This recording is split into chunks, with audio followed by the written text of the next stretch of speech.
ایک وقت ایسا آئے گا کہ تم صبر کرتے کرتے اللہ کے اتنے قریب ہو جاؤ گے کہ ابھی دعا دل میں ہی ہوگی اور اللہ کن فرما دے گا۔ جس گھر سے پرندوں، جانوروں اور چونٹیوں کو رزق ملتا ہے اس گھر سے کبھی رزق ختم نہیں ہوتا۔ آپ تجربہ کر لیں، آپ پرندوں، چونٹیوں اور بلیوں وغیرہ کو کھانا، دانا اور پانی ڈالنا شروع کر دیں، آپ کے گھر کا کچن کبھی نہیں انشاءاللہ بند ہوگا۔ مشکل وقت میں ہمیشہ دعا مانگا کرو، کیونکہ جہاں انسان کا حوصلہ ختم ہوتا ہے وہاں رب کی رحمت شروع ہوتی ہے۔ علم وہ نہیں جو آپ نے سیکھا ہے، علم تو وہ ہے جو آپ کے عمل و کردار سے ظاہر ہو۔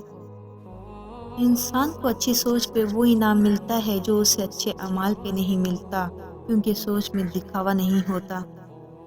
اگر عبادت نہیں کر سکتے تو گناہ بھی نہ کرو۔ اچھے لوگوں کی سنگت میں رہا کرو، سنار کا کچرا بھی بادام سے مہنگا ہوتا ہے۔ کسی نے پوچھا تم انہیں یاد کرتے ہی کیوں ہو جو تمہیں یاد نہیں کرتے ہیں؟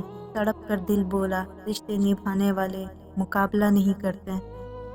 پردہ صرف یہ نہیں ہے کہ بس خود کو چھپا رکھنا، پردہ تو یہ ہے کہ غریب کے سامنے دولت کی، بھوکے کے سامنے کھانے کی، مسافر کے سامنے گھر کی اور یتیم کے سامنے والدین کی نمائش نہ کرو۔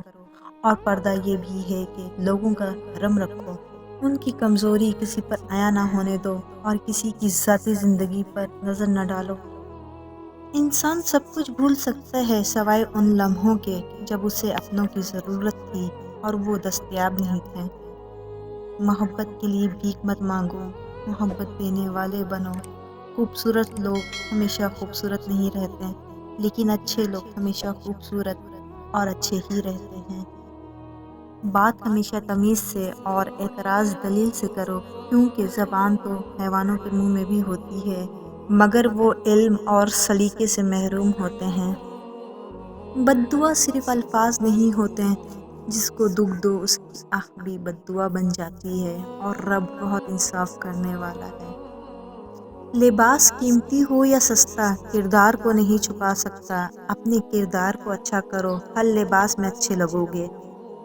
خدا کی قسم نیک لوگ کامیاب ہوں گے، تم جانتے ہو وہ کون لوگ ہیں؟ وہی لوگ جو چونٹی تک کو اذیت نہیں دیتے۔